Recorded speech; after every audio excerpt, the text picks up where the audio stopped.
Hello, it is Ryan, and we could all use an extra bright spot in our day, couldn't we? Just to make up for things like sitting in traffic, doing the dishes, counting your steps, all the mundane stuff. That is why I'm such a big fan of Chumba Casino. Chumba Casino has all your favorite social casino-style games that you can play for free anytime, anywhere with daily bonuses. That should brighten your day a little. Actually, a lot. So sign up now at ChumbaCasino.com. That's ChumbaCasino.com. No purchase necessary. VGW Group. Void where prohibited by law. See terms and conditions. 18+. Go on! Well, his confidence might have been down, but it won't be now. The kick ahead. And Duffy's chasing it. The bounce sits up. The Dragons are steamrolling to week 2 of the finals. Inside the last 10 seconds of the game, St George, Illawarra to the depth, trying. Brown goes to the air. Going back is Mabon, Leaping high and taking it in marvellous fashion with Rod Wishart. He has scored an incredible try and ties this ball game up. Barker from 18 metres out, he strikes it nicely. St George Illawarra win for the first time in their premiership life. Here's Nathan Blacklock down the sideline, chipping over the top of Joel Kane for a room surface bounce to win the game for the Dragons and book himself a New South Wales Blues Origin jumper. Good evening, folks, and welcome to episode 218 of the Red V podcast, your one-stop shop for everything about the mighty St George Illawarra Dragons. Well, it wasn't the mighty St George Illawarra Dragons on Sunday night, was it, folks? A very disappointing and disheartening performance by the side as they were crunched by the Dolphins, 38-0 up there in Redcliffe. I think I might have well and truly put the mocker on the boys after being a little bit too confident. Probably not the only Dragons fan that was acting like that after the performance in round one. So we're going to be dissecting that disappointing loss on Sunday night. Myself and Curtis Woodward are going to be looking at that, looking obviously at a lot of the negatives that came from that, but even trying to twist it around and see if there are a few positives to lead forward into the match against the Cowboys, which will also preview the Dragons having a showdown with the Cowboys, the first home game of the season for the Dragons, being played at Cogra Oval on Saturday afternoon at 5:30. We're also going to round up your latest Dragons news and updates. We'll have some Dragons history mixed in amongst all that. And, of course, we'll answer your fans' corner questions to finish off the podcast. Well, it's time to welcome Curtis Woodward to the podcast to bring him in another week. Kurt, not a good weekend for our sides, mate. Your boys got beaten by 20, and mine got beaten by 38. But we're here, we're fronting up, mate, and we're maybe not looking forward to talking Dragons footy, but we're looking forward to chatting to each other about some rugby league, mate. How are you travelling this afternoon? Yeah, well, mate, and hello to all the Rugby listeners out there. Obviously, look, not a good weekend for the Dragons. I did warn last week that, let's see how they go this weekend. I was fairly confident they could, I'd bought into the whole thing and thought they could do it again. But the Dolphins, Wayne Bennett, enough stars and first graders that have done it all before. They ran out and they played a lot better than the Dragons. They did it for 80 minutes, and I'm sure there's a lot of frustrated Dragons fans out there. But, like a lot of Dragons fans are saying, it's a long season. There's a lot of water to go under the bridge. And I'm more interested to see now after, I was interested last week about the bounce back after a big win, which is rare for the Dragons, and now the bounce back from that all too familiar Dragons kind of falling off the cliff kind of scenario. So interesting podcast and a very interesting week for the Dragons this weekend against the Cowboys. Yeah, it is a big week for the Red V. Of course, that game on Saturday night will kind of tell us if this side is capable of perhaps doing something this year, if they can turn around after that disappointing defeat on the weekend. Well, let's jump into your Dragons news and updates for this week, folks. There's a few things to get through, but firstly, we're going to take a look at that team list named a few short hours ago by head coach Shane Flanagan.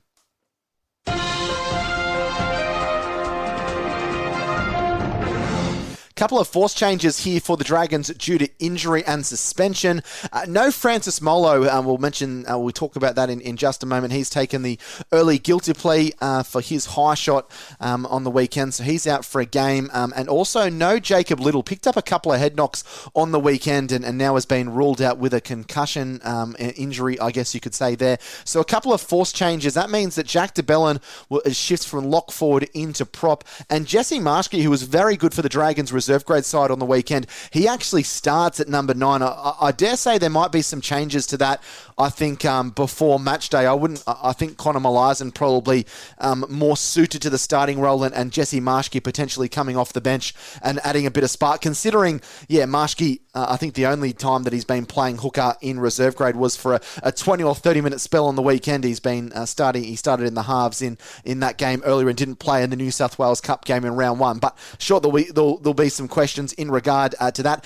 Luciano Leilua gets a starting spot on the edge with Tom Eisenhuth moving to Jack de Belin's lock forward position, and Connor Malaz and Michael Molo reign for Tala Mariner, and a recall for Viliami Fafita, although a favourite of the Red V podcast at Curtis Woodward, Ben Masilla, is on the extended bench in jersey 19. So again, there is a bit of wiggle room there for Flanagan to potentially move some people around a little bit closer to kick off, depending what happens throughout the week in training. Kurt, what do you make of this side? I know there's been some fans kind of calling for changes and those kinds of things. I know Flanagan kind of alluded to that in the press conference, but I think a couple of things. I think you probably need to give faith to the guys that did perform well in round 1. I don't think one bad game, much like one good game, doesn't make a season. One bad game doesn't necessarily mean that these guys don't have it. But I guess the other more pressing point in regard to that is the Dragons just don't have a lot of depth. There's some players down there that could do a decent job. You've obviously got the Couchman boys and Ben Masilla and Fafita obviously coming in this week, but I just don't think there's an awful lot for Flanagan to really reach for, especially when it comes to some of the backs and those kinds of things. What have you made of the side named a few short hours ago? What are your opinions on this one? My first reaction is if they do run out 1-13 on Saturday, that it's a very light-looking starting pack, especially after what we've heard and seen for the most part from Shane Flanagan and how he wants his side to play. And you saw it in the build-up into round 1, then you saw it in round 1. These big guys playing for each other, hunting together, some big tackles, some strong defence and winning the ruck. Now, after one poor performance, it seems to me that I don't know if Flanagan's picked a team against what he's been trying to tell his team that's how they want to play. If Marski does start at dummy half, that's a lot of pressure for him. Because I assume he has not been playing hooker for reserve grade as well. And look, it's funny that you bring up Murdoch Masilla again. I would have thought he'd been a perfect foil to bring in against this monster Cowboys engine room, which has leg speed, footwork, and can beat you on the inside or outside. And we're talking about the forwards, not just the outside backs here. So it's a very dangerous game for the Dragons, and it's a very interesting team that Flanagan has picked for this week. Yeah, it certainly is. I still think there'll be some changes. I don't think that 17 is necessarily settled. Yeah, I thought Ben Murdoch Masilla probably warranted a spot on the bench. Because I think there's a real lack of size regardless. I don't think Francis Molo is necessarily seen as a barnstorming kind of big player, especially when you compare him to the likes of kind of your Payne Haas and your Tina Fasalamala-Awi and Regan Campbell-Gillard and James Fisher-Harris and some of these guys. So even with him in the side, the Dragons don't have a big pack, but with him out, they definitely need some size. We'll obviously focus on this a little bit later when we preview the match against the Cowboys, and maybe you're having some of those edge guys, the likes of Sua and Leilua, are going to have big games for the Dragons to kind of put their backline into a position to have some success there. But that is the 22-man squad named by Shane Flanagan, with the Dragons battling the Cowboys on Saturday afternoon out there at Cogra.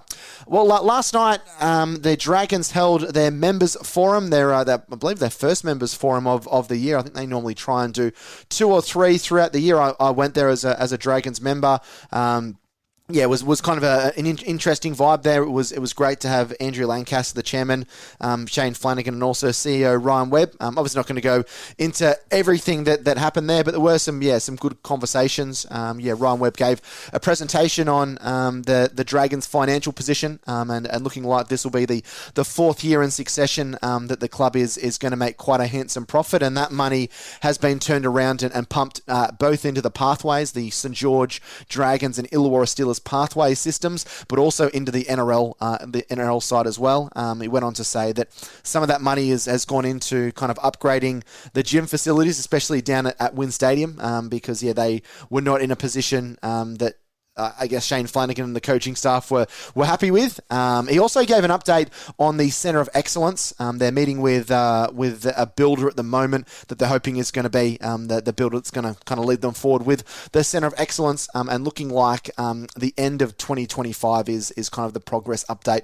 with when it comes to the Centre of Excellence there. So a couple of really positive things. Again, like I won't necessarily go into specifics, but there was a lot of time allocated for Q&A, and there was obviously a lot of questions fired at Shane Flanagan in regard to recruitment, and spoke about the importance of getting a middle forward, but also on the lookout for a 7 and 9, and even a fullback.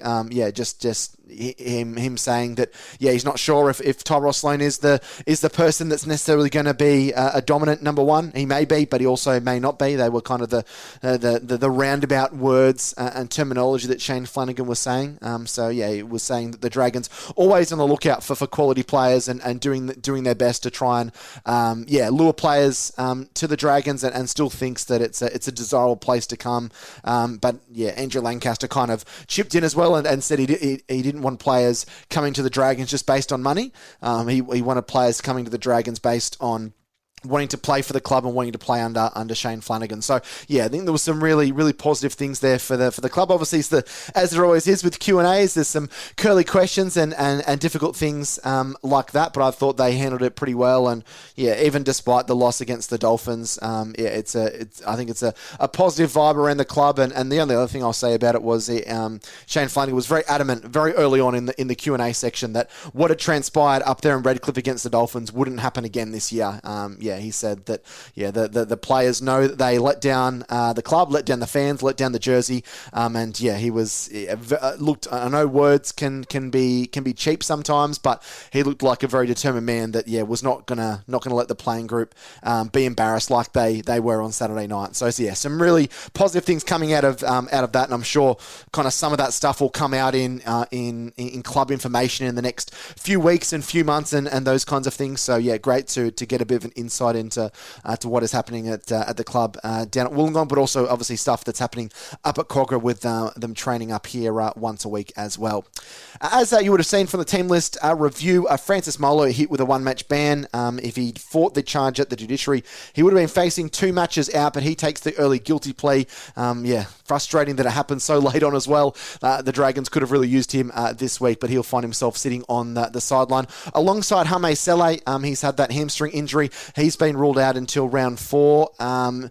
Is it a concern for you, Kurt? He didn't play the preseason trials, and I said, he's going to be right for round 1, and then didn't play round 1. He's going to be right for round 2, and then when he didn't play round 2, it's like, he was going to be right for round 3, and now we kind of get to team list Tuesday, and it's like, he's not quite right, but he's back next week. I know hamstrings can be finicky things, but are you concerned at all about Hame Sele, or is it a case the Dragons just looking after one of their prized off-season recruits and just making sure he's 100% fit before he's thrown back into the fray? Yeah, not too worried yet, because the last thing the Dragons want to do is bring him back maybe at 85, 90%, and then he tears it or rips it off the bone or something like that. You're right. Hamstrings are a shocking thing. It's one of the most frustrating injuries in sport, particularly rugby league. But look, I think that they just want to get him right, and I think he is important to that pack, and it shows how important I think Flanagan thinks he is that he's willing to give him the extra week, the extra 2 weeks.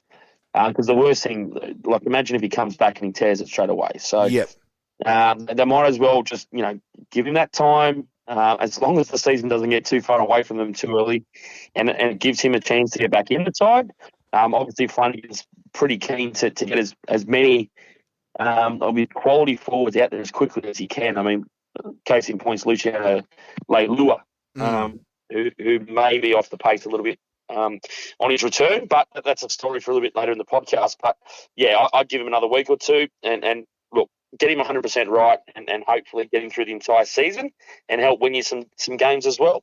Yeah, he's someone that really will add size to that pack, especially that middle forward rotation for the Dragons. Was a starter for South Sydney for a large majority of last year. I know they were pretty keen to keep him on their books, but were outbid by the Dragons, and obviously Napier pretty happy to come back to his junior club. So we'll have to wait another week for his re-debut, I guess you can say, back in the red and white, but he'll be watching on, hopeful that the Dragons can get the job done without him on Saturday night against the Cowboys. That does wrap up all of our Dragons news to speak about. We've got a fair few birthdays to celebrate of former Dragons and Steelers this week here on the Red V podcast, and we start with a birthday today, former wing centre for the St George Dragons, Mark Bell, is celebrating his 57th birthday today. Some of those loyal fans of the podcast will remember us having Mark on a couple of years ago, was also was scheduled to be part of our Rags to Riches live. The Rags to Riches 96 documentary. We did a live version of that with Noel Goldthorpe, but unfortunately, Belly got COVID a couple of days before and wasn't able to come up. But a very underrated player wherever he played. 144 first-grade games for 58 tries and 12 games. You could argue as a journeyman, but I think that probably limits kind of the impact that he had at several clubs. He was a non-playing reserve in 1989 and 1990 for Canberra when they won those premierships, having come through the Canberra junior system. Played 21 games and scored 9 tries in 1991 and played in the grand final where they went down to the Penrith Panthers, and then went across to Curtis Woodward's boys, the Western Suburbs Magpies, in the early 1990s, as there was a bit of a changing of the guard there at West with Warren Ryan there and a whole bunch of players from different clubs coming across. And he was actually the equal leading try scorer along with Tim Brasher in 1992. Mark Bell scoring 16 tries as West made it to the semi-finals. Had a bit of an injury-riddled campaign in 93. And then in 1994, it was quite interesting when we chatted to him. He said that Penrith was a bit of a basket case in 1994 and players weren't happy, and there was players travelling from all over Sydney. People weren't living in the local area and those kinds of things. And then finished off his last 3 years at the Dragons, played 19 games in 1995 for 7 tries, had a really good year in 96 as he was part of that juggernaut St George side, which won 11 of their last 12 to make it to the grand final. He scored 11 tries. He scored a try in the quarterfinal win against Canberra. He scored again against Sydney City the following week, and then he also scored against the Bears. I think he scored something like 4 or 5 tries in that final series, which showed what a big name player he was, and then finished his career in Australia with St George in 97, where he played 14 games and scored 6 tries. Did go over to the UK, played 1 season for Wigan in 1998 and didn't slow down at all. 15 tries in 27 games. So and quite a solid career over the years for Mark Bell. Maybe a little bit before your time, Kurt, in the early 90s. Mark Bell playing for Western Suburbs, one of those players that I guess some fans kind of forget about, but one of those serviceable players that you would have loved to have in your backline, a guy that could play wing, could also play in the centres, and was a pretty decent finisher on his day as well. Oh, look, I'll argue without looking it up that I think Mark Bell was part of one of those Magpies teams in the very first game. I saw it run a park as a 6 or 7-year-old and absolutely fell in love with them just as the underdogs they were. You're right. He was more than a journeyman, and he was a bit of a cult figure at several clubs. But to be a fly on the wall for Mark Bell, he'd have a lot of good stories to tell, considering, Canberra Junior came through, played in some big Raiders teams, alongside some of the biggest names that have ever played. Got to do it under Tim Sheens and Ricky Stewart and Laurie Daly and Mal Meninga, and then got to be part of the Magpies resurrection in the early 90s, like you said. Yeah, and then look at the back end there when he left West for Penrith. I mean, there's some interesting stories there. Obviously, the Panthers still with a hangover, as a club when it came to Ben Alexander's death, and that took a long time for the Panthers to come back from that. MG was playing for your minor, and yeah, wow. Greg left Greg Alexander left for the Warriors, and Gus took Freddie to the Roosters. And then after that as well, then he went to the Dragons. He got a season out of Brian Smith and all the turmoil there, and Super League. Got to play in another grand final or two. Did he play 97 grand final as well? Nah, just played 96 with Oh, St. sorry, George. not 97, 96. 96, sorry, yeah. Played on the wing and that lost to Manly. Yeah. Yeah, so look, much more than a journeyman, and look, I remember him very quick in open space and scored some really good individual tries. So a very, very good player. Apparently, his nickname at the Dragons was the Human Javelin. Why was that? Well, because he was quick, but also because of his body shape, I imagine. Yeah. Oh, look, he was a good player, and he probably if he got caught, I'm sure he got hit a few times as well. But obviously, a tough bugger to play so many seasons of rugby league at the top level. But yeah, again, just a really, really good footballer. And like I said, interesting to hear him on the Dragons podcast with you, but to get his thoughts on the other parts of his career too, which I think goes into a bit of detail with you. So, good player. Yeah, very good player. And also the other player that is celebrating a birthday this week was a very decent player as well.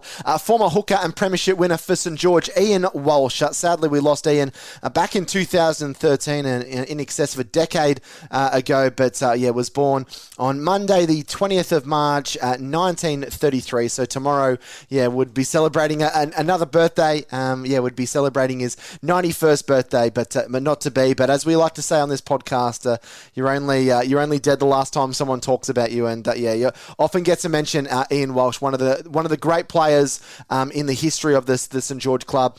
He was the Clive Churchill Medal winner in 1962. He was voted or inducted into the National Rugby League Hall of Fame in 2008. But what an illustrious player that he was. He was the last of the St. George captain coaches who took the club to a record 11 premierships.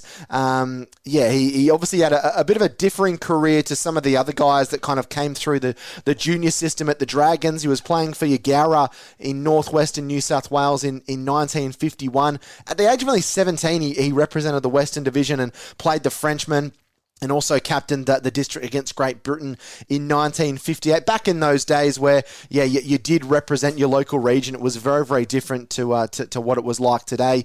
And from there, got a chance to represent New South Wales and Australia in 1959. He played in the 1959 and 1960 Kangaroo Tour, played in all 6 tests, then eventually after that was talked into going to St. George by Secretary Frank Facer, and joined St. George in 1962, as often players did. When Frank Face was after you, you didn't often leave without signing for the Red V. But he actually, as Kurt has mentioned in previous episodes of the podcast, Walsh had to prove himself with the Premiers at first. He started the season in reserve grade after coming back from injury, and then eventually was able to hit his straps. And I guess, as they say, the rest is history. An illustrious career, 27 test matches for Australia between 1959 and 1966. He also represented New South Wales in the exact same era, 59 to 66, in 24 games and scoring 2 tries in that period.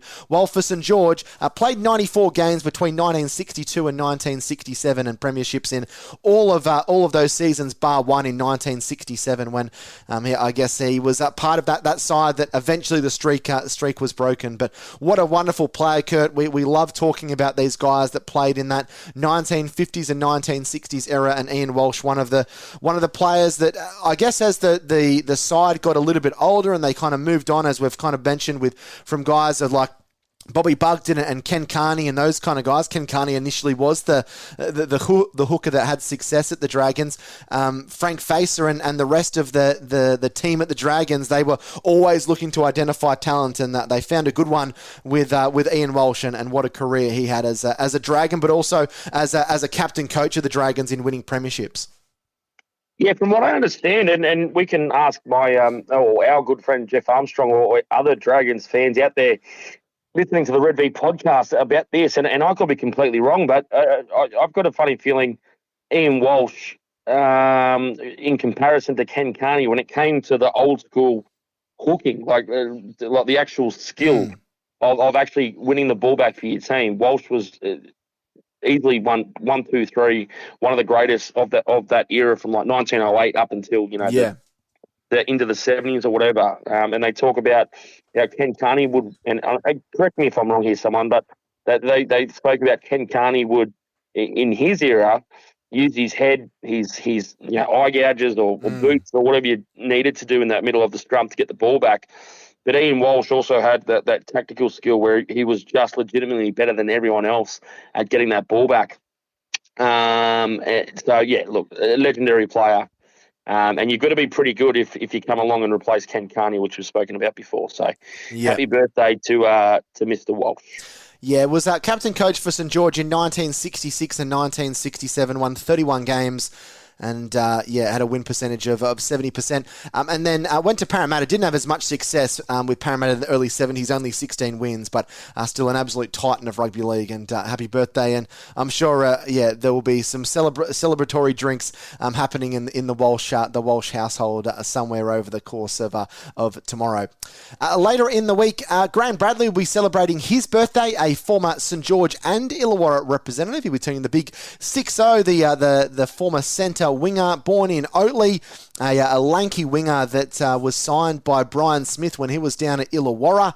Again, one of those former students of Brian Smith. And then after Brian Smith left the club at the end of 1987, he moved to Penrith. He got selected in the Prime Minister's 13 and played a tour match against Great Britain in 1988, and then was on the bench for Penrith in their 1991 grand final victory, coming onto the field for the final minutes of play, but then left the club to play a season with Castleford over in the UK. But he came back to Australia, again linking with Brian Smith, and this time coming to St George in 1993, filling that vacant centre spot that was left by Mick Beattie, who retired at the end of the 1992 season. And he played some wonderful football over the next 3 seasons. He played there in 93, 94 and 95. Not a prolific try scorer. He only the most tries he scored in a season was 6, which he did 3 times, twice at Penrith and then once at St George in his final season in 1995.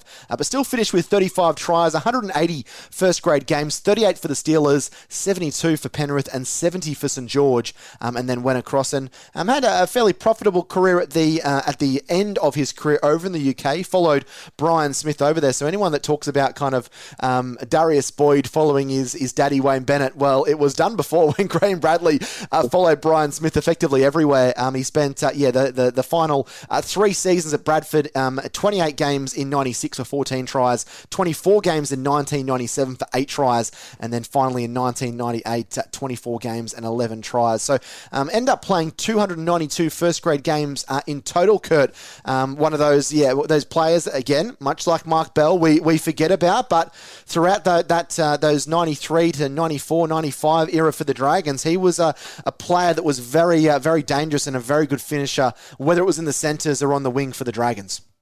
Oh, the Penguin. Yeah. Well, I'm actually just clicking that while you're going through that then, Jack, and I'm looking through the 93 squad. And some of the characters and the looks of some of these players that were put together in 93. I'll be quick. You got Barnhill. It was 24, but looked 44 because of his hairline and the tape around the head. You had Phil Blake, the coolest dude in the world. The Penguin. Nathan Brown, the surfy with the long blonde locks. All the torpedo. All the torpedo players, Scott Gourlay, the rugby convert, Jeff Hardy, who was a superstar in his own right at the Dragons, played every position in the game. Yeah. Ian Herod, kicking goals, with his back to the post. Brad Mackay with the soul glow from Coming to America, hairdo, Chalk, Mick Potter, the born-again Christian Jason Stevens. You got blokes called Rex Turp, a bloke called Richard Gay got a game. What a team. Yeah, I know. When you think about it aesthetically, that team, they did very well to make the grand final, looking the way they did. Well, they finished second in the regular season as well. Nah, good team. I'm only mucking around, but the Penguin, Graham Bradley, obviously a very good player, and like you said, another one of those blokes that came through under Brian Smith.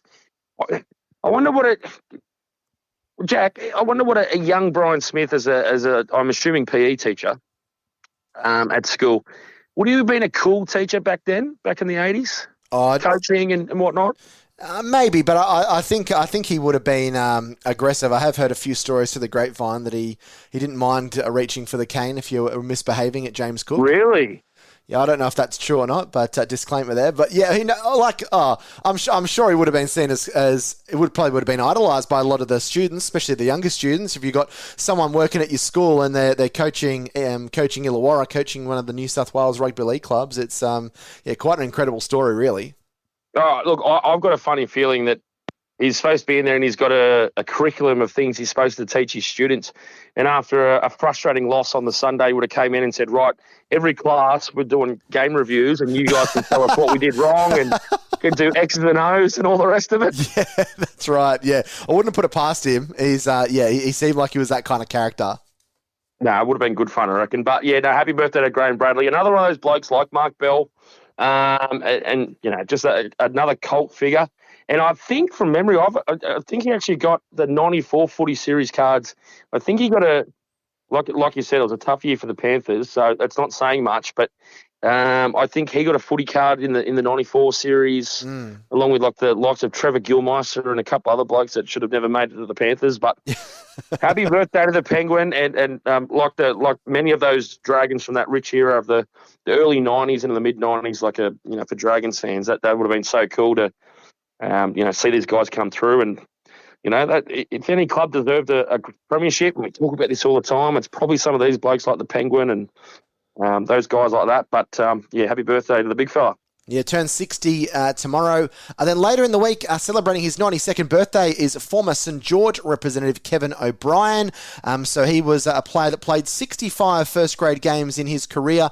He spent it from 1954 to 1958 at St George. He scored 16 tries in 1956 as the Dragons started their run.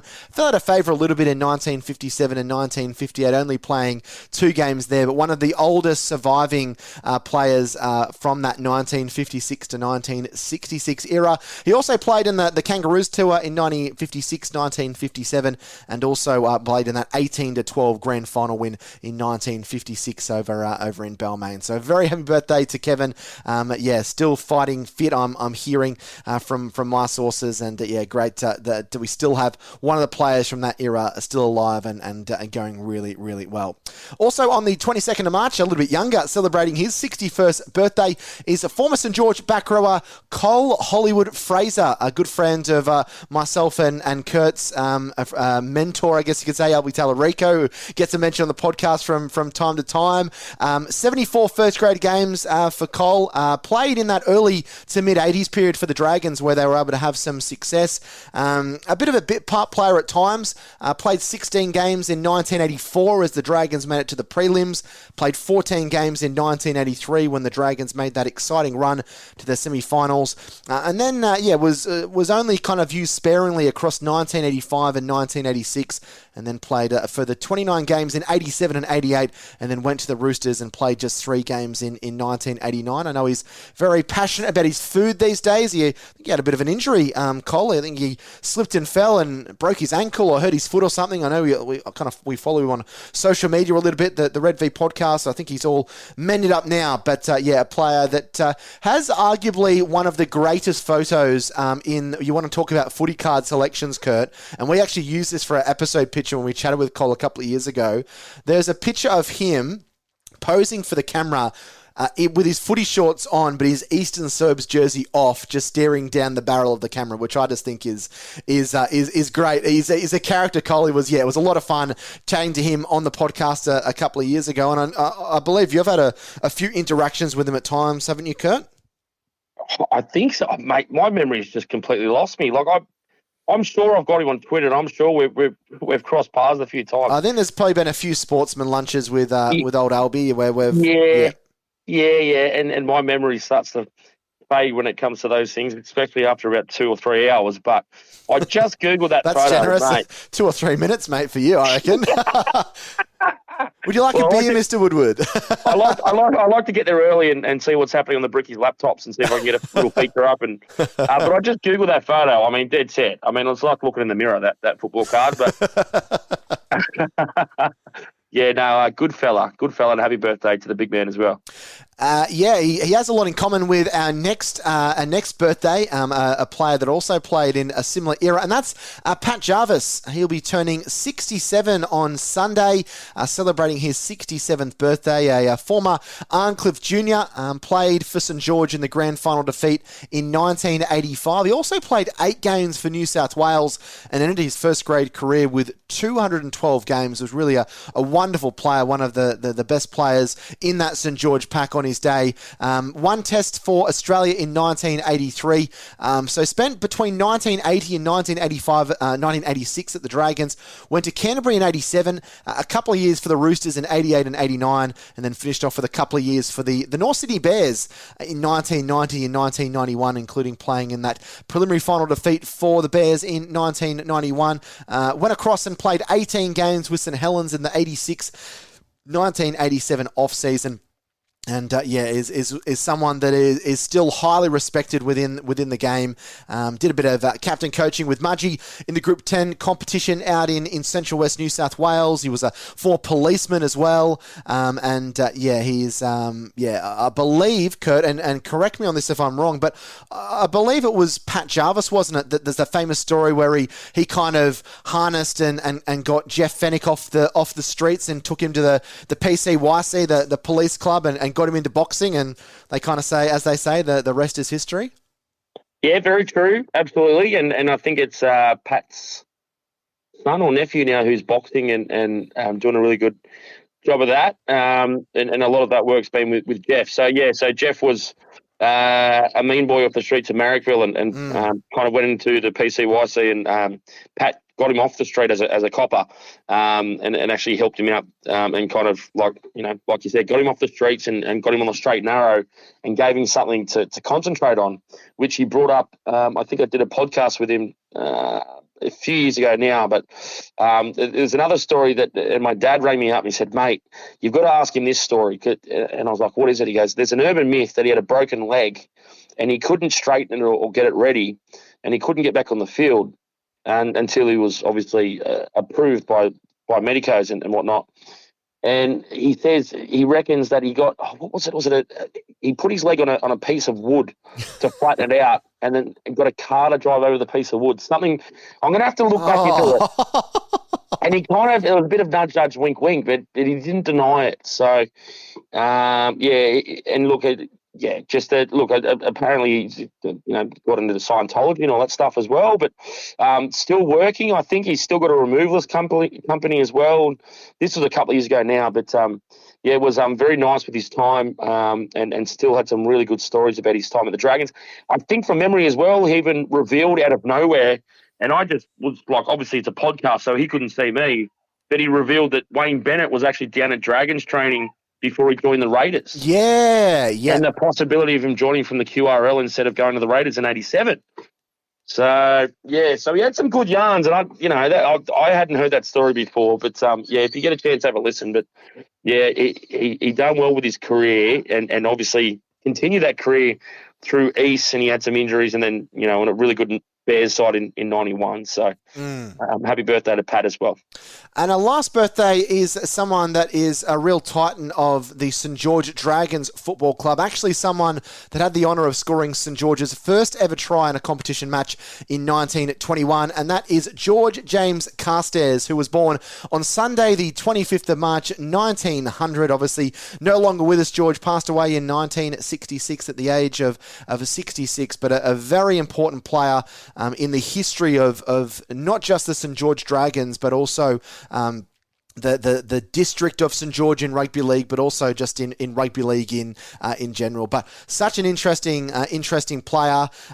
He played in 1921 in that debut year for the Dragons. He'd become the club's first homegrown international player by the end of the season. He played 17 matches in the 1921-1922 Kangaroo Tour, including the final 2 tests against England.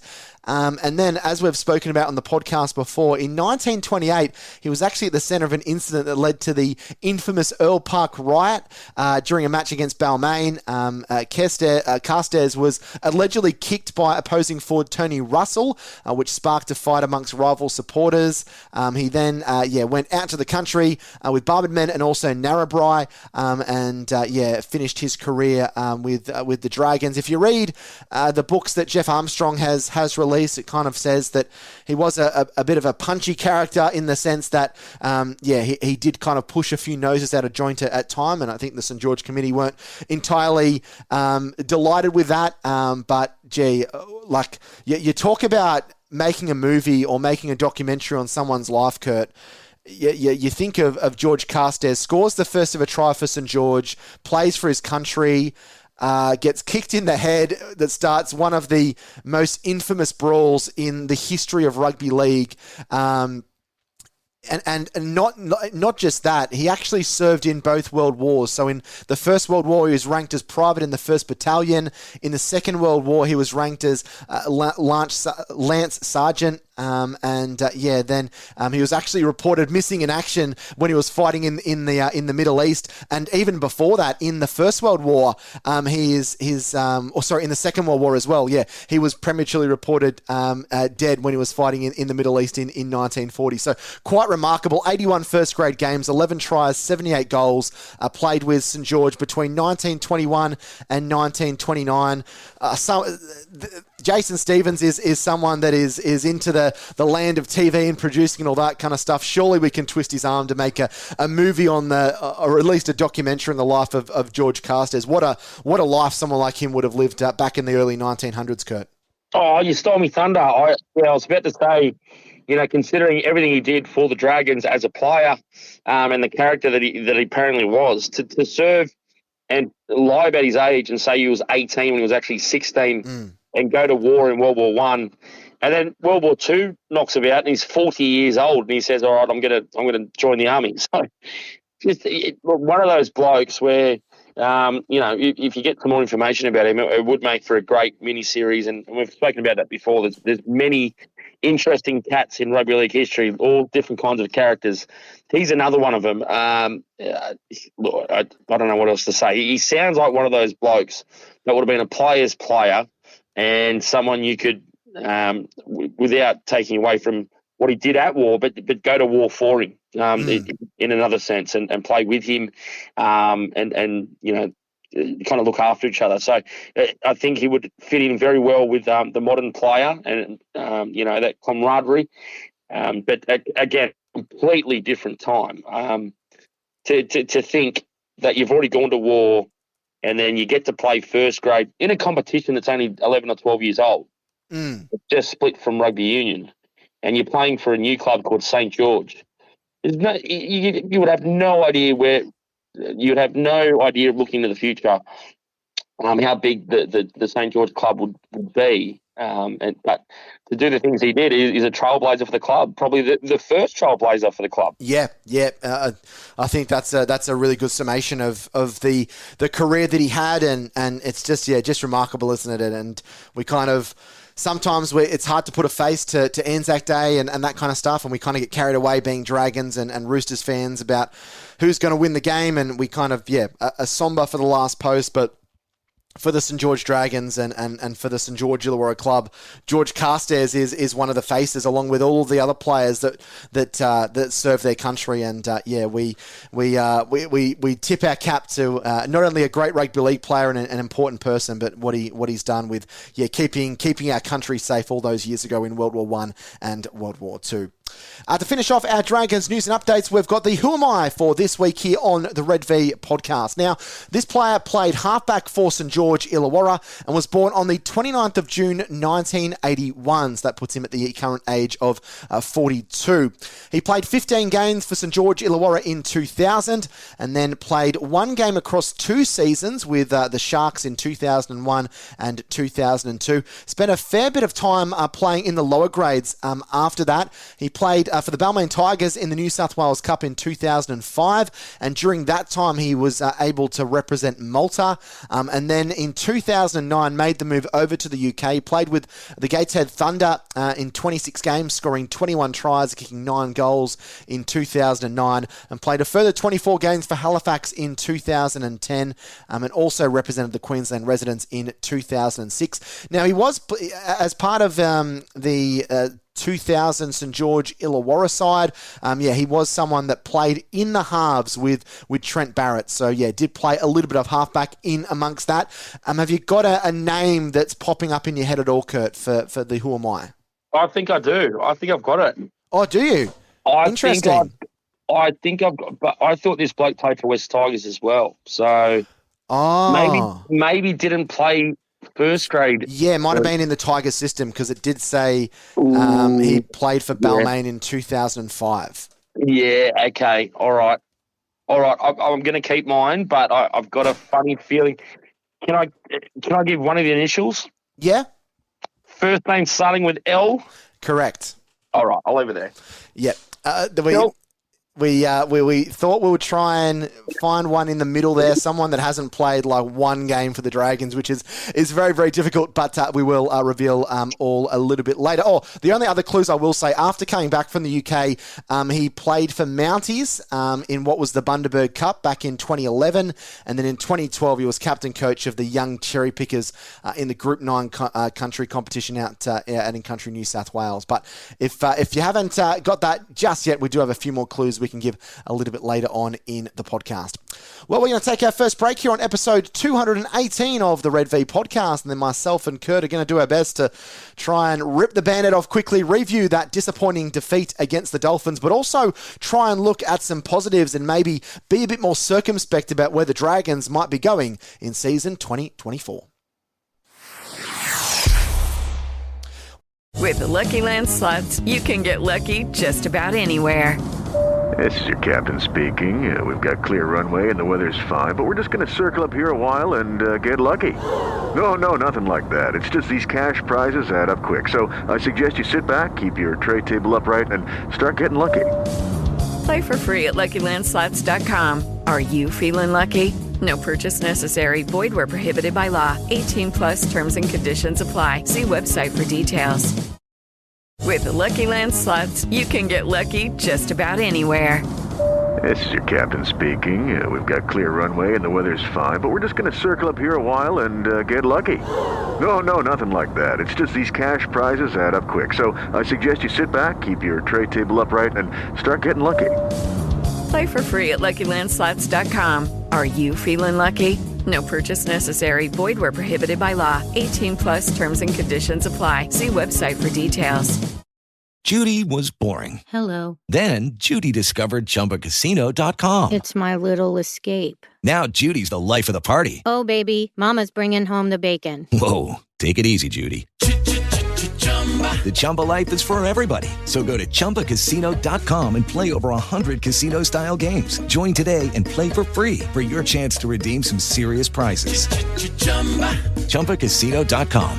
No purchase necessary. Void where prohibited by law. 18+ terms and conditions apply. See website for details. Welcome back to the Red V podcast. Jack Clifton is my name. Kurt Woodward alongside me, talking everything St George Illawarra here on episode 218. Well, it was a comeback to earth type night for the Dragons on Sunday night, wasn't it? A 38-0 drubbing at the hands of the Dolphins in what was a very discouraging and really at times pitiful performance by the Dragons. It was a massive letdown, Kurt. I know we can kind of joke and laugh about the predictions that I made last week and other fans and all of that kind of stuff. But after the win in round one, this was the complete opposite of what Shane Flanagan and the rest of the coaching staff would have wanted. You could probably say they kind of looked like they were off the pace from the opening whistle from that first try where Jack Bostock put Hamaso Tabuai-Fidow away. And there from there, even though the Dragons were able to kind of keep it close at 10-0 for some time, you felt they were never really in the game and they were just out enthused, out muscled and outplayed over the 80 minutes. Yeah, look, lead balloon stuff. This, I was very wary of the Dolphins. We've touched on that already. I thought they were there to be beat, but the Dragons they just didn't show up, which is very disappointing after last week's win against the Titans. I thought there was a bit more motivation going into the game, and I think it got missed by a lot of Dragons fans. I'm sure I heard Wayne Bennett say in the lead-up that he was expecting his side to win and win well. Just like maybe a bit too much confidence there. I thought Flanagan could have used that against the Dolphins. I don't know if that got flagged, but I don't think it mattered in the end. I'll keep it quick, but watching it live, when it got to 10-0, something I picked up on was, even at 10-0, the body language of the Dragons, almost like maybe they were just expecting or waiting for a flick of the switch and to turn it around, and kind of looking at each other and saying, all right, who's going to start this? Even at 16, when they ran out into the second half, I thought they looked pretty good. They looked pretty confident about things. Even at 16-0, I thought there was the same thing. They all seemed a little bit too chilled about what was going on, particularly for me, that it was just going to happen at some point instead of doing the hard work. And it just got worse and worse. It was just death by 1,000 cuts. I was very worried last week when Flanagan said something along the lines of, this is how the Dragons play now. Because that can get you in a bit of trouble. And then after the game on Sunday night, he says, that's not how the Dragons play. Well, that's exactly how the Dragons have played for a long time. And I think fans just want a bit more consistency about the whole thing. And I think the truth is somewhere in the middle. I'm not a big fan of looking at stats and particularly completion rate, because there's too many people that say, well, my team only completed it at 75%, so we should never been in the game. I'm not saying Flanagan said that, but the Dragons finished at under 75%. So that's still only 29. It's 29 out of 39 is not bad. But it's what you do with the ball, and the fact that they didn't compete enough to bring the Dolphins' completion rate down, who finished at something like mid-90s. But the Dolphins did so much more with the ball in different spaces and different opportunities. So I thought the first 5 minutes was great. Hunt puts a bomb up, Lomax misses the ball, and the Dolphins just score a try at the other end of the field on that play. I was expecting the Dragons from the week before to fire up and get stuck into the Dolphins after that, because it was a bit of bad luck. Say, look, that's a bit of a pisser, whatever, play on. But if you watch the next try a couple of minutes later, the kick goes across field, and there's a split moment there where you can pause it on replay where Ravalawa gets stuck on his heels, stops looking at the ball, looks at the player, and doesn't even compete. Yeah, that was poor. And he's flat-footed, and it's a try every day of the week as soon as Zarko sees that. And the rest is history. I did not have to see any more of the replay after that, because I knew the full-time score. I knew what happened. It was just average, very, very average stuff. But look, a week's a long time in football, especially when the Dragons are trying to work out who they are. But I think, again, this puts them back on a little bit of level pegging and sort of try to say, all right, well, maybe round one we got a little bit too easy. Maybe round two was a bit of a reality check. Let's get back stuck in and do some hard work. Yeah, no, that's exactly right. Yeah, they just got bullied. They got bullied through the middle, and I think that shows the need for a dominant middle forward. And that's not Flanagan's fault. He's kind of come in here. They tried to sign Adam Fanor-Blake for next year. That didn't quite work out.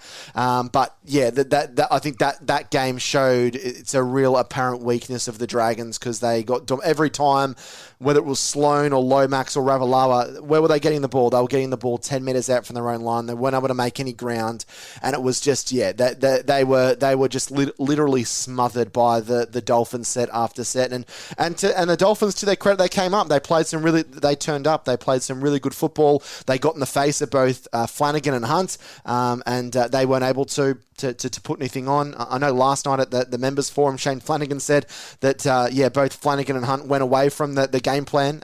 Their kicking game plan was not to kick to Tabuai-Fidow, and certainly not to kick to him on the full. But this is a side that They got rattled. It was only the second game that Shane Flanagan's been in charge, Kurt, and it's going to take time for changes to be implemented and for these players to believe in the system, but also, more importantly, believe in themselves. Yeah, and I think that they maybe got a little bit ahead of themselves as well, which can happen. And you can't blame them for being confident after week one, but you've got to execute the same plans and do it week after week.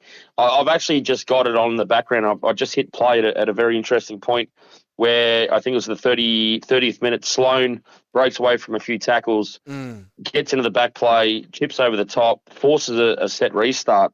But from the following set, I think if someone goes for the try line, there's an offload.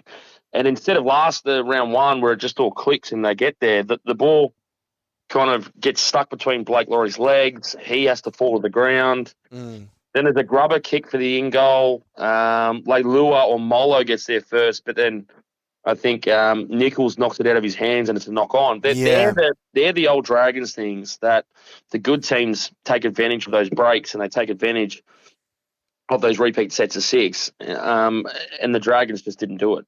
It's simple as that. They just got away from what they did in round one. But I hope they learn from it because it's just it's a carbon copy of last year. They get up for one game, and then they go to water the next week. So I expect a bounce back this week, but it's going to be very, very hard. And they've made it hard on themselves. They could be coming back this week 2-0, but unfortunately they're not. So it's back on the players. Yeah, and probably a good reminder, Kurt, that one game doesn't make a season. So just like last week where the 28-4 hammering of the Gold Coast didn't make the season and didn't necessarily set the Dragons up that they were going to be a final side. One loss doesn't ruin a season either. Like, it's going to be a long process. And like we spoke about last week on the podcast, Shane Flanagan said that the hardest thing or the most difficult thing to do with this club is getting these players to believe in their abilities, to believe that they can be a competitive football side. And that's going to take time. That's not something that is going to happen overnight. It's going to be a long, drawn-out process, and it might be a 2 or 3 year project. So, I think that's the thing we need to be aware of. Teams have bad games. Let's just look at the expectation of this club. The media and other fans have kind of had a coronation ceremony with the Dragons being wooden spooners before a ball's being kicked, and we surprised a lot in round one, and we didn't really surprise anyone in round two because we came crashing back down to earth. So I just think it's going to be a long process, and it's going to take time for Flanagan to get his own players that he wants, getting his squad together, Kurt, but also, these players that haven't had mental toughness have, with all due respect to the players that are in the 17, it's a losing mentality. Even when you look at someone like a Kyle Flanagan that's come from the Bulldogs system, the Bulldogs have been utter tripe over the last 5 or 6 years. And a lot of the other guys, DeBellin, Laurie, Lomax, Sloan, they've been in a losing system here at the Dragons, and it's going to take a while to break that kind of rut. Yeah, look, and again, I'll go back to the fact that in round one, I think they got a little bit lucky. They got a really flat Titan side, and put them to the shredder, which is great. That's what a team should do. I just felt like on the weekend against the Dolphins, they were all kind of looking at each other again, going through the same motions they did in round one, but the execution and application just wasn't there as well. So, and there was a bit, and I saw at another point, I think in the second half, after a couple of errors, they were close to the Dolphins line, and Ben Hunt put an inside pass into someone. It was forward. I think the forward may have even knocked it on, but it was a forward pass. Referee called it a forward pass, and they kind of looked at each other and, kind of just rolled their eyes. So it's a work in progress. But I think the thing that I've been saying, and we've been saying over and over again, is that even when the team's losing and you're headed towards a loss, keep applying yourself, and the Dragons fans will respect you at least. I just don't think that was there on the weekend, and maybe they read too much media last week. I don't know. But again, it has to be a learning curve, and there has to be something this week that needs to be a bounce back for sure.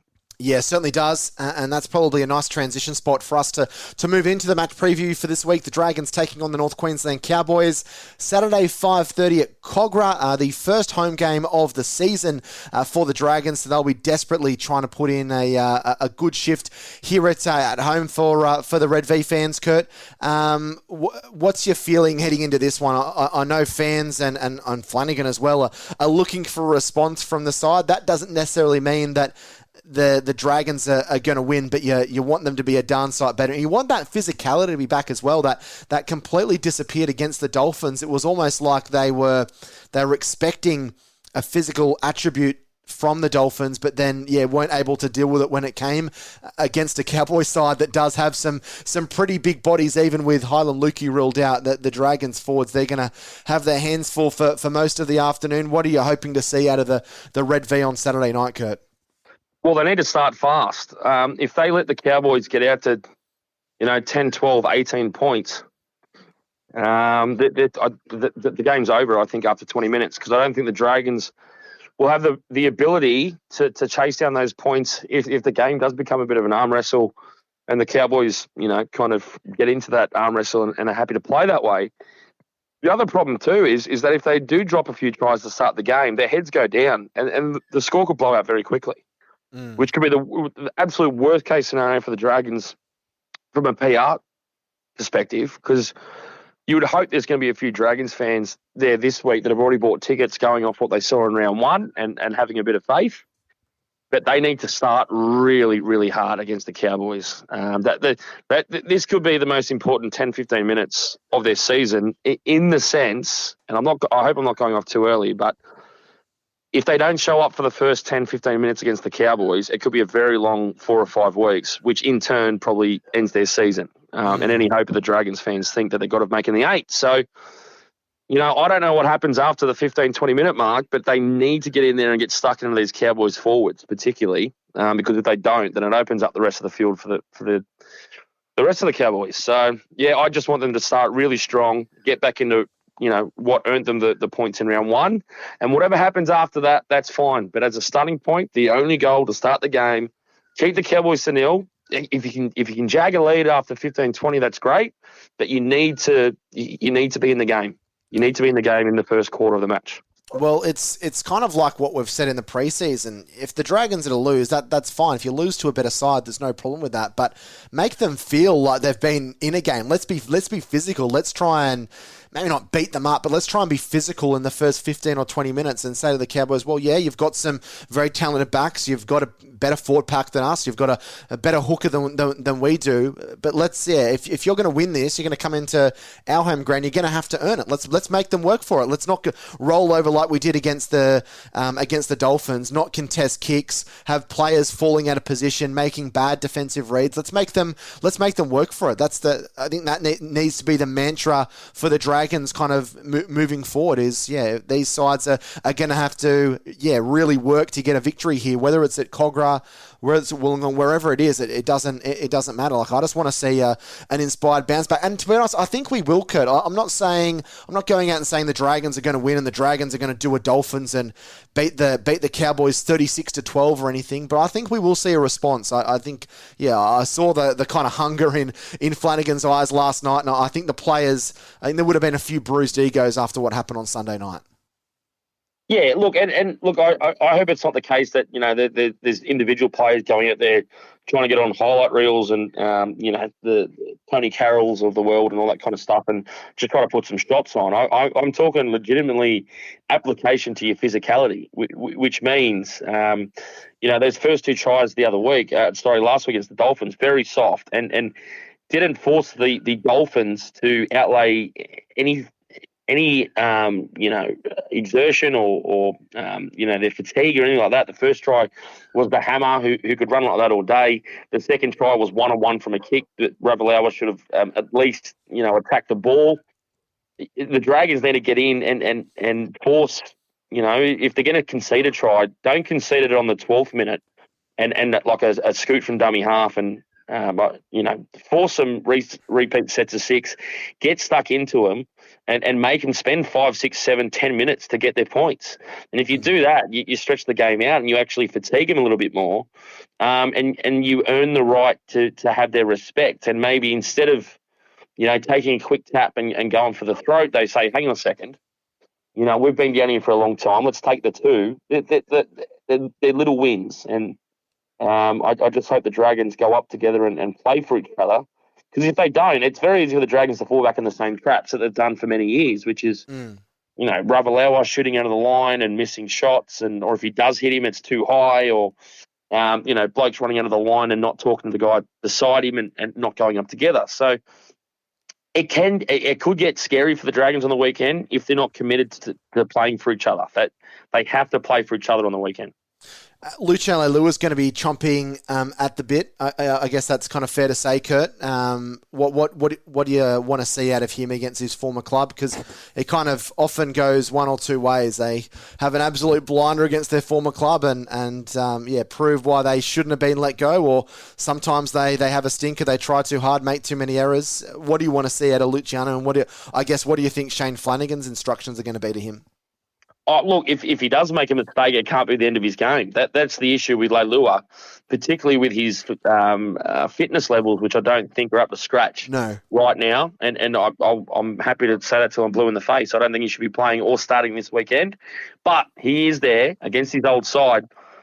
The main thing for Leilua is that there is a mistake in his game, but he has to play that way to create opportunities for himself and his teammates. So if something does, if the ball does drop to the ground and the Cowboys all, pat him on the back and, tap him on the head and, have a big cuddle around him, he can't drop his head. He needs to keep playing football.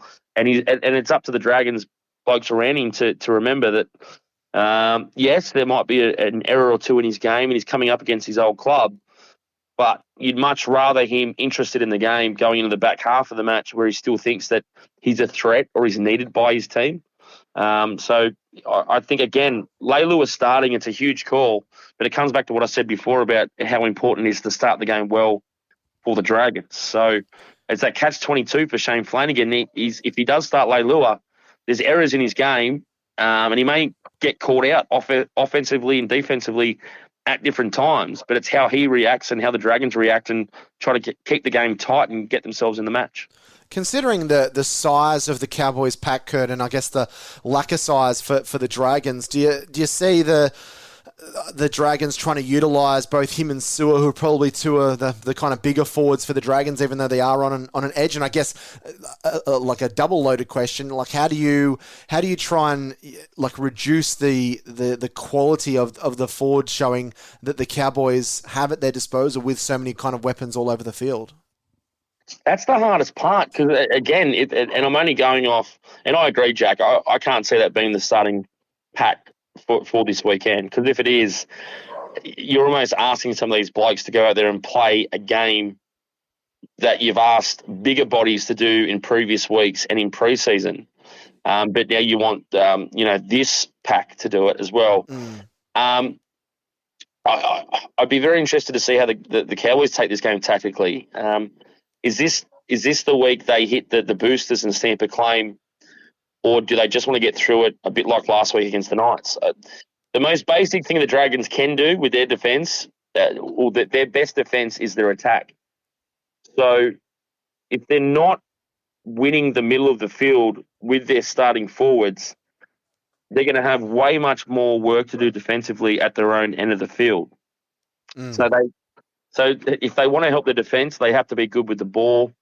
I think if they can find a way to at least match the Cowboys as the game transitions and flows up and down the field, I keep going on about this, but a lot of NRL coaches now are much more worried about how quickly you can get back in position when the ball's going back down the field and you have to transition from defence into attack. And how quickly you can do that and how lethal you can be and turn that around quicker than the defence can.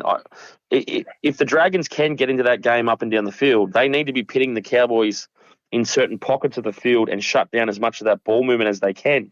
If they can do that, then if you're forcing the Cowboys 1 out, 2 out, that's a far better proposition than being on the back foot and being down 12-0 after 10 minutes. And then all of a sudden you're getting beaten in the middle by their forwards. And then all of a sudden, Drinkwater starts, lighting up and running different lines and picking up his outside backs. That's when it can start getting a little bit dangerous for the Dragons. So if they can keep it simple but try to dominate where they can, which is within their own realms of what they can do, which is their defence. But on the back of their defence, that they find a way to somehow get down the field and simplify the Cowboys. I think that will give them much more chance at the back end of the match. But yeah, like I said, the start is very important. Yeah, and I think impact from the backs as well. They were stifled mainly due to the great defence of the Dolphins, but also the fact that they were getting the ball in very unfavourable positions. So, yeah, I think we'll see a response. I think we'll see a few more metres from the likes of Lomax and Ravalawa and, yeah, even Moses Sully out of the back end. I think they're some of the guys that need to help out as well if they do see their forwards kind of faltering against a big forward pack. And it's the NRL. Anything can happen. We saw the Dragons play some good football in round one and win, and then brought back down to earth. There's no reason why that they can't turn it around. I know you're probably not tipping the Dragons if you were kind of putting a bit of money on this, Kurt. How do you see this one going on Saturday? Any chance for Dragons win, or is it the Cowboys coming in to collect 2 points? No, look. At this point, I want the Dragons just to go back to what they did in round one. I think they can push the Cowboys, but realistically, I hope that it's that at least Dragons fans get home happy and something along the lines of 30-16, 30-20. But they just have to get their season back on track. The worst thing that can happen is a repeat of last week and the Cowboys run up a number at the first game at Cogra for the year. That'd be absolutely awful for the club. Well, I'm gonna tip a Dragons win, Kurt. It's a new philosophy of me. I was always tipping against them last year. Remember there was that game before Penrith and I said there was no chance in the world the Dragons are going to win, and they didn't, but they got within 8 points. I think we'll see a couple of things. I think we'll see a response. I think we'll see some physicality, and I'm tipping an old school Shane Flanagan, Cronulla 2012-esque grinding performance, and the Dragons get home 18-12. Oh, sure you didn't you just. You just gave proof. You should be saying that there's no chance of the Dragons winning this weekend. But that didn't work. The reverse psychology didn't work because they still lost when I said that. So I'm just trying to be positive, kid. I think the boys will bounce back in all seriousness. Yeah, look, and I hope they do. And I'm being positive too in the sense that, I understand that 2 points is great and it gets you back on track, and it's a lot easier going to work and talking to your mates and going on social media. But they just need to get back on track. So. Look, if they do what I said in the first 15, 20 minutes and they're in the game, I mean, it's just another game of football. It's only round 3. The Cowboys aren't playing that well. I know they put a number on the Dolphins, but the Dolphins weren't quite there. You got to remember too, in round 1, I think the Cowboys scored 3 tries in the first half off forward passes, and they just got home against the Knights in their first home game of the season. So, look, while we're talking up the Cowboys and how good their side is. Again, it's still only round 3, and they are nowhere near the finished product either. So, it will be interesting to see. But again, to me, it's always about how the Dragons play rather than the opposition, because the way the Dragons play dictates how the opposition reply to them. Yeah. So I just hope the Dragons show up. Yeah, should be an interesting game. Saturday, 5:30. I'm going to be out there. Come and say hi. I'll be on the hill somewhere. Hopefully next week we're talking about a Dragons win. Wouldn't that be a fun podcast? A big upset victory against the North Queensland Cowboys at Cogra Oval at home on Saturday. We're going to take another break here on the podcast. On the other side of that, we're going to wrap up all of your junior rep results and then take a look at your Fans Corner questions to finish off the podcast.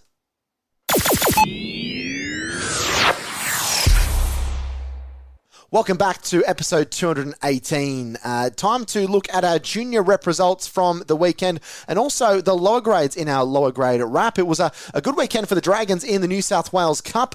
They put it together a 6-3 effort as they won by 30 points to 16 against the Newcastle Knights. Jesse Marshke was very good.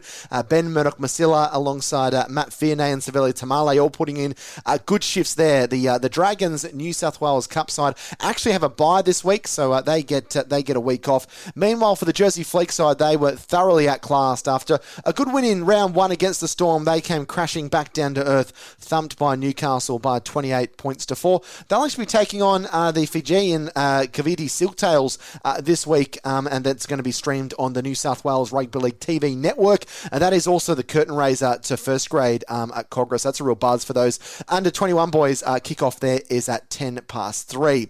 Meanwhile, in the junior representative competition in the SG Ball, St George and Illawarra took on each other, and it was St George that turned around a disappointing 36-point loss the week before against the Roosters to win by 18 points to 4. They ran in 4 tries to 1 the Dragons. It was a really committed performance. And Zach Nashar, he bagged a double. David Afu and Lyric Crafty Monowane all found the try line. Shada Hamoud kicked the lone goal there as the Dragons won 18 points to 4. That means on the SG Ball ladder at the moment that both the Dragons and Steelers are right up towards the top. The Dragons third with 5 wins and 2 losses, tied with the Steelers who are fourth with an identical record and only 14 differential points. The exact margin of the victory to the St George Dragons on the weekend separates those two sides. Newcastle also on 10, while the Roosters looking like they're going to run away with the minor premiership. They've won 7 straight, but you've also got the Bulldogs and the Magpies on 9 points, knocking at that door, and then the Parramatta, Cronulla and Canberra all on 8. So pretty close heading into to the last few rounds of that competition. So yeah, I'm sure there's going to be a fair few eyes on both those clubs, and there's a couple of rounds remaining for the Dragons. They do battle this weekend, Sunday afternoon. They take on the Canberra Raiders at 2:30 Sunday afternoon. The Steelers also have a Sunday game as well, a 1 o'clock game. They travel out to Hammondville Oval to take on the Canterbury Bulldogs. So that is what's going to be happening there. Meanwhile, in the Harold Matthews Cup, there is round 8 fixtures this weekend as well. Precursors to those Sunday games, 11:30, Steelers take on the Bulldogs at Hammondville, and at 1 o'clock, the Dragons take on the Raiders there. That was after the Steelers got a very comfortable win over the St George Dragons in the Harold Matthews Cup competition. Both those sides effectively out of the running of finals contention, but looking to play for pride in the last couple of weeks. While in the Tarshigal Cup, it was another forgettable afternoon for the Dragons. They were destroyed by the Steelers by 62 points to nil. Another demoralising performance there, and it also was a big win to the Steelers in the Lisa Fiola Cup, the under-17 competitions, as the Steelers won 60 points to nil there. Jumping across to seeing what the ladder looks like in those two women's competitions. Firstly, in the Lisa Fiola Cup, the Steelers are currently second on 12 points, 5 wins, a loss and a bye. So they're all but guaranteed finals football. But we'll look to try and knock the Canterbury Bulldogs, who are undefeated, off their perch. The Bulldogs have a bye this week, while the Steelers take on the Panthers. Meanwhile, in the under-19, the Tarshigal Cup, the Steelers are undefeated. They're top of the table on 14 points, 6 wins and a bye through 7 weeks, and they'll look to keep that going this weekend. They've got the Roosters Indigenous Academy alongside the Bulldogs and the Sea Eagles all on 12 points that are going to be nipping at the heel. So just a quick glance at what is happening in the women's game this week in the Lisa Fiola Cup on Saturday, 11 o'clock out there at St Mary's. The Steelers take on the Panthers. Meanwhile, in the Tarshigal Cup, that under-19 competition, it is going to be the Steelers and the Panthers. After that, at St Mary's Leagues at 12:30. So a couple of big games there for our young Steelers girls, and hopefully they can get the chocolates in those games. Meanwhile, the Dragons girls will be involved in those Sunday games against the Raiders on Sunday out there at Foreshore Rugby Park in Sylvania Waters. That does wrap up all of our lower grade stuff happening here at the Dragons. So time for us to slide into our fans' corner questions to finish off the podcast for another week. And Kurt, our first question comes from James Savage. And James said, forwards lacked round 1 aggression and we seemed to resort to pointless hunt bombs in attack. Blocker looked like he could have done with an extra week off, and Lelea looks overweight. Should we have changed the winning team? No, but in saying that, I'm sure there was a plan in place, or if you like, a progression chart up there with players understanding that if they got through round 1, that's all well and good, but these blokes are there to come in for round 2. That's kind of what they do, and players understand where they are week to week and what they're doing. But sometimes the game's a little bit over thought out as well, so... To answer your question, Macho Man, I I love it. Elbow drop off the top rope. Oh, yeah, dig it, dude. Yeah, no, definitely. I was concerned about Laurie and his fitness, and very vocal about Leigh Lewis spending some time in the New South Wales Cup. So it's a strange one, especially when you've got so many big boys sitting back waiting for a crack. So, and look, I know you said, the depth's not the best, but I guess the best weapon the Dragons have is their forward pack. So I don't know why, especially after a win, they had to swap and change and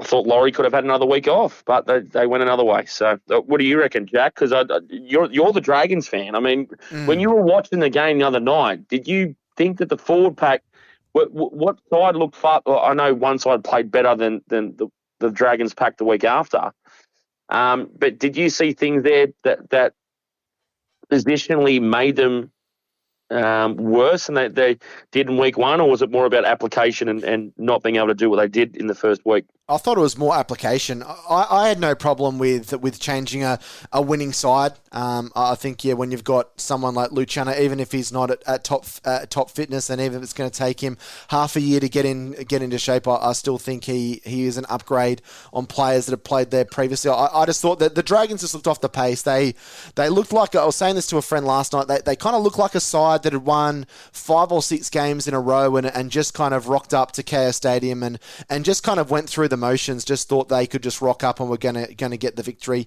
I think it's an application thing, and it could completely change this week. And you could see the same players revert back to that round one form and being physical and really in the battle. So for me, probably more of an application thing. And I think when it comes to Leilua, he's going to get better over the course of the season. The more footy he gets under his belt as well, the more match fitness he gets, the more training he gets with the side as well. And I think that's the other thing that we kind of didn't mention a little bit earlier on in the match review and also the match preview is that, a lot of these players haven't played together. You've got new combinations on effectively every side of the field. You had Sewell was playing on the left, and now he's playing on his more accustomed right-hand side, but that it takes combinations as well. So I think, the longer players are in these types of positions, the better it's probably going to be for the club long term. And I guess one of those players that perhaps is a little bit of criticism about is Jack Bird. And Andrew on Twitter has said, "I'd love to know your verdict on Jack Bird, boys. Surely his position is becoming untenable." I agree with that. I don't think Bird should be anywhere near the centres. And not just that, and I don't want to be seen, observed as viewed as one of those fans that is like clutching onto my pearls about stuff that happened last year. But let's not forget that Jack Bird this is the same Jack Bird that completely shat over the whole fan base last year when he said, he basically, well, he didn't insinuate it, he said it. He said that fans have no idea what they're talking about. And I know he's changed because, these premiership winning coach at Cronulla Flanagan's come in, and there's this happy days reunion of 21. Let's get the 21-year-old Jack Bird back because he played in the centres when he was 21, and even though he's 29 now, he's still going to produce top quality football. He's not. He's not, and I think that's a massive blind spot for Flanagan. I've got a lot of respect for Flanagan, a lot of credit, but I think that's a mistake. And honestly, if the Dragons aren't careful on Saturday, he'll get a bath from Val Holmes. He's either marking Val Holmes or he's marking Zach Labart, who's had 2 very good games to start the season. So I guess kind of pick your poison. But I don't know where you sit on it, Kurt, but I have no time for Jack Bird in the centres. I think at the absolute worst, he should be a bench utility for the Dragons that plays 20-30 minutes max. I don't think it's not going to change because Flanagan obviously rates him and likes him in that position, but I think as you go throughout the season, you'll see plenty of examples of Jack Bird being caught out of positions, and I'm not the only one saying that anymore. I think other fans are sitting up and smelling the coffee and just seeing how inept he is in the centres. Yeah, look, this is a very interesting weekend for Jack Bird, and it's funny you say that too. We said over and over in the off-season that Shane Flanagan, this is his last great shot to rebuild his legacy and get back in the game as a great coach. So, and we spoke about a lot that he wasn't just picking or signing Kyle Flanagan for the sake of that. Look, if Jack Bird comes up this weekend, you look at this Cowboys backline. Scott Drinkwater is on the verge of playing for the Blues, in my opinion, somewhere anyway this year. That's how good he is. And if the Cowboys keep winning, it's going to be because of Scott Drinkwater. So they go hand in hand. Kyle Phelps played for Queensland. Val Holmes is Val Holmes. Labart, who has started the season on fire, has already played for Papua New Guinea. He's international footballer. The Cowboys have taken a lot of time to develop. And has been fantastic. And Murray Tuilagi, who I believe has played for Queensland and Samoa and Australia as well. Yeah, I think you're right, yeah. And then you got Tom Dearden, who's a Queensland player, a representative Queensland player already, who they've been put in cotton wool and developed over the years. And then we all know about Chad Townsend, who's a very, very good NRL standard halfback that will lead this team around, because that's all he's got to do, because there's so many good outside backs. Yeah. If Jack Bird gets smoked on the weekend, it's going to be very hard for Shane Flanagan to defend that week to week, and the pressure will build. I cannot believe that he thinks that Zach Lomax is better on the wing than he is as a centre, and I cannot believe that Jack Bird is one of the best centres in the club and first picked as one of the starting centres. Because it's one thing, Kurt, if the Dragons had an embarrassment of riches and you had 3 quality centres in your club, say Savalia Tamale was killing it. You've got Lomax and you've also got Sully, but then perhaps you had a bit of weakness in like on the wings. You didn't have guys that could diffuse bombs like Lomax can, or you're having trouble making meters out of your own end, or players that weren't finishing tries and that kind of stuff. I could understand it then, but in this case, it's almost kind of like round hole, square peg kind of, or square peg, round hole kind of scenario with the Dragons. And yeah, like I think we're getting to a point where it's quite obvious the favouritism that's being shown to Jack Bird. And I know it's early in the season, but yeah, like I don't think we're going to see many performances from Jack Bird this year that are going to make fans say, oh, okay, well, yeah, he's warranted that position. Like he made a great try-saving tackle when the Dragons were down 10-0, but then he also didn't really contribute to the rest of that performance. And I just think, well, yeah, that's it. Yeah, you're just crucifying yourself if you're having a player in there. His body's held together with strapping tape. It kind of feels, and yeah, it's ironic, like, isn't it? Like that as players in the history of rugby league, players as they've got older have moved from the backs to the forwards, but not Jack Bird. He's done the opposite. He's moved from the forwards into the backs. It's just laughable to think about, really. Yeah, I can't add much more to that, and I don't want to see Jack Bird get shown up for the sake of it, because that means the Dragons probably get beaten by a few. But this can't go on forever, and it seems like a stopgap situation, almost like it's a holding position to see what happens with other spots and other blokes and how well they play.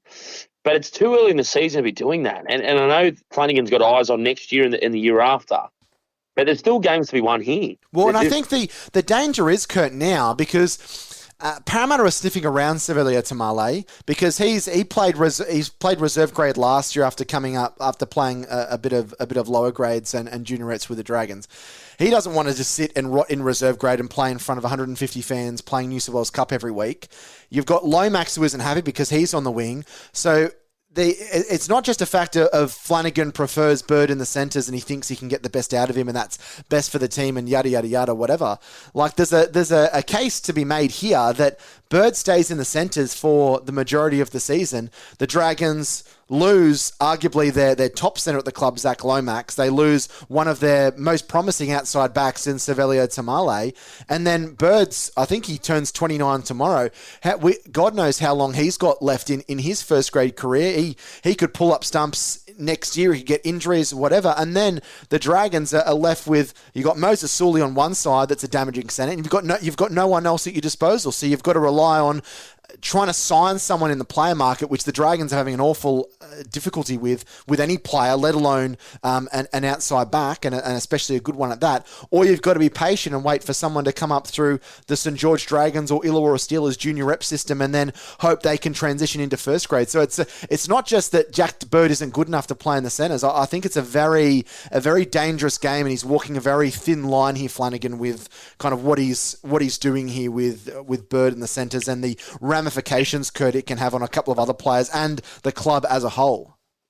Yeah, and look, I'll finish my point with this, is that if Flanagan, the easiest defence for if the team's not playing well or things don't go your way on any given weekend is, we've got eyes on next year and the year after. Well, if that's the case, there's no way in my mind, even now in round 3, that Jack Bird is a better option than one of your kids coming through that you want to keep on a long-term contract. I would rather play the kid. or at least have a progression through the season where you say, all right, I'm going to give you 4 months here, or 4 weeks here, where we're gonna put you on a program, NRL training program, weights. You're gonna train with the X amount of players, or you're gonna do this and do that, and have that first grade training program for 4 weeks, and say, okay, so let's see how you go after 4 weeks. Then we're going to sit you down and say, okay, how are you feeling? We might give you a couple of weeks in reserve grade, but you're not being dropped. It's part of your program. I'd rather see that to start the year than just have Jack Bird in the centres for the sake of it. Because you could use Jack Bird, like you said, as a utility off the bench, which makes the Dragons a far more rounded and better looking football team, because you could play him straight through the guts as a middle forward. Mm. You just play him up the middle and say, get out there and tackle. Get out there and tackle. That's honestly, that's what I thought the tandem was going to be. I thought him and Jack, I thought he might play, Jack DeBella might play 50 minutes at lock, and you might see Jack Bird playing the other 30 because he has a bit of ball playing ability in the middle. But yeah, it's like, and I think it's going to be something that we're going to talk about for most of the year, because I don't think Shane Flanagan is going to change things unless there's an injury. But yeah, I just thought it was good stuff to kind of at least air on the podcast. This week, Kurt. A last question comes from Shivy on Instagram, and Shivy has said, hey boys, was there too many moving parts on the weekend with both Leilua and Laurie returning, Ram Fatala-Marad and Eisenhuth swapping around, and Sewer moving from the left to the right? Do you think it stuffed up our defensive combinations that were being built in round one? I'll let you start with that one, Jack, because I'm interested to see what you've got to say about that one first. Well, I don't really want to contradict myself about what I said before about new players coming in, but perhaps it did. I didn't really think about that having an impact. It definitely could have, but like, I guess it's a difficult one to answer, because obviously they've trained in those positions all week, but then there's also the argument you can say, well, it's all good and well to train in those positions, but doing it in a match when you don't have that match practice and the match fitness.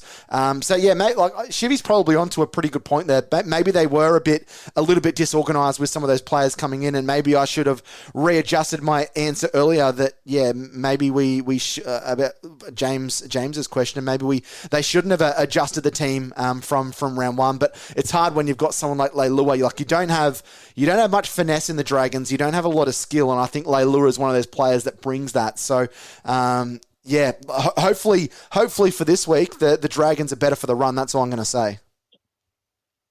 Yeah, I agree. Look, it's going to be very interesting to see, but look, it depends on how they plan in their preseason and what was expected of these forwards. I think you need to keep it pretty simple for the big blokes, and I wouldn't have made as many changes as they did. I didn't even think about it going back and watching the game. I didn't think you'd want to confuse them too much, but I would think at this point of the season, you want these guys fighting over chips to get like Seagulls fighting over chips to get a starting spot, and you'd think that the more they play and the better they play, the more chance they have to keep in their spot, and the better the season goes. So. Yeah, it's a little bit confusing to me, but we'll see if we go back to basics, or the Dragons go back to basics on the weekend, because if they make it too hard for themselves, they're just going to make it easy for the Cowboys. Yeah, big thanks to Shuey for sending in his question, and for everyone getting involved in our Fans Corner segment this week on the podcast. Before we finish off, we do need to announce the Who Am I, a former St George Illawarra representative, 15 games for the Dragons in 2000. He spent a couple of seasons at the Sharks. We played one game for them. Played for the Balmain Tigers, the New South Wales Cup in 2005, and also represented the Malta international side, and then had spells at Gateshead and also Halifax in the UK, and then came back to Australia, and was a captain coach of the young cherry pickers in Group 9 in Country Rugby League. Kurt, do you want to reveal who am I is this week on the podcast, mate? Yeah, look, it's Luke Brannigan, and I actually thought that he played for West Tigers, but maybe I was reading a Rugby League Week or something from that year and just have a memory that the West Tigers had signed him, and there was a big write-up that he was, West Tigers were struggling a bit going into that year, and maybe he was the next big thing, and done his apprenticeship under Trent Barrett. But didn't quite work out that way for Luke. But I've got something else for you, Jack. Oh, yeah? And I've prepared this. I've already got it ready for a post on Twitter. And I was just closing a page, and I saw that I still had the Cole Fraser page up where he was sitting there in his duds for a footy card for Eastern Suburbs. And I just so happened to be flicking through on the Jesse Marskey's page, and now I'm thinking doppelgangers here. So I'm going to post this now and tag in the Red V podcast. I could be way off here, but I reckon they're related. There's something going on. But I'll leave it to everybody else. But I'd like to know where Jess Marskey's where he grew up and maybe where Cole Fraser was hanging around. 23, 24 years ago. They look fairly similar. I'll leave it to everybody else, but I'm going to post it up in a minute and I'll tag you guys in. But, Luke Brannigan, good player, underrated. Anyone who plays first grade, we salute them, and a good little footy player who made a little bit of money in England as well. Yeah, you're never far away from controversy when Curtis Woodward's on your panel, if you're commentating or doing a podcast or you're at a sportsman lunch. No, but in all seriousness, nice little bit of fun there with the man, Kurt Wood. Kurt, thanks for chatting Dragons footy with us, mate, over the last 90 minutes or so, and looking forward to doing it next week, hopefully talking about a Dragons win. Yeah, and truly good luck to the Dragons fans on the Red V podcast. I hope you guys get back to where you were round one. I'm fingers crossed. Yeah, well, hopefully next week we're talking about a Dragons victory, folks. A massive thanks for all of you that continue to tune in and download the podcast. Yeah, we, as I always like to say, I see all the messages, I see all the comments, I see the emails and different things, and do really appreciate the numbers that you give us and all of that kind of stuff in supporting the podcast each and every week. We'll be back next Tuesday for episode 219, hopefully talking about a victory for St. George Illawarra and a couple of precious competition points. But until then, on behalf of Curtis Woodward, I've been Jack Clifton. Let's go those mighty Dragons. Sports Social Podcast Network.